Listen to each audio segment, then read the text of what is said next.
إن شاء الله هنعمل مخلل اللفت من غير بنجر ولا خل، وكمان هقولك على السر اللي هيخليه ما يسودش ولا يتهرى منك ويحافظ على قرمشته. يلا نشوف هنعمل ايه. عندي 3 كيلو من اللفت، بنقيها تكون صغيرة وتقيلة في نفس الوقت.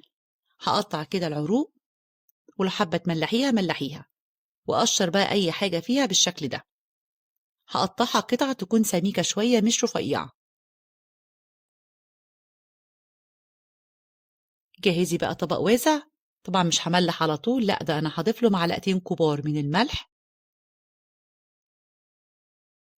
وهقلبهم كويس واسيبهم من بالليل للصبح، او تسيبيه ساعه لو انت مستعجله. هتلاقيه نزل كميه ميه كتيره جدا. الميه ديت اللي بيخليه يمرر ويسود معاكي، وده اول سر من الاسرار. هغسله كويس جدا وهسيبه في المصفى يتصفى. هجهز لتر ونص من الميه المغليه، طبعا مبرداها، حوالي 6 كوبايات. لكل كوبايه بتاخد معلقه كبيره من الملح ممسوحه، بس انا هستخدم 4 بس لان اللفت كان فيه نسبه ملح. واستخدمي الملح الخشن لجميع انواع المخللات، حلو جدا وما بيعملش الطبقه البيضه اللي بتبقى على الوش. تاني حاجة، استخدم معلقة كبيرة من السكر، طبعا احنا عارفين سر القرمشة. وعندي معلقة صغيرة من الشطة لو انت حباها. بقلبها كويس جدا، واجهز برطمانات معقمة هرص فيه اللفت، وحاولي اضغطي عليه او اكبسيه بالشكل ده. هخلص بقى كل الكمية، وهنزل على طول بالمحلول الملحي.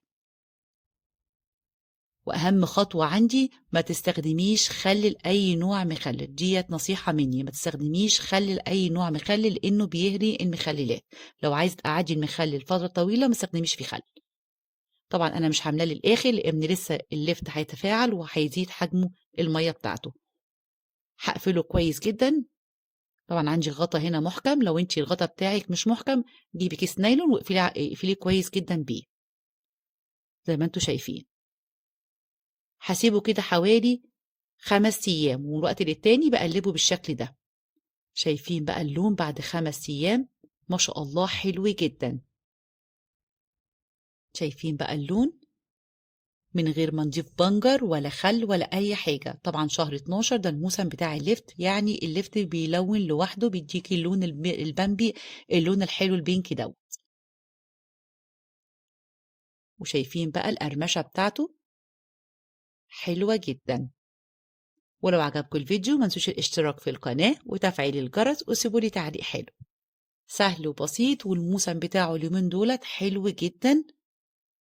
وأهم نصيحة عندي، ما تستخدميش الخل واستخدمي الملح الخشن، وجربوه بالهنا والشفا.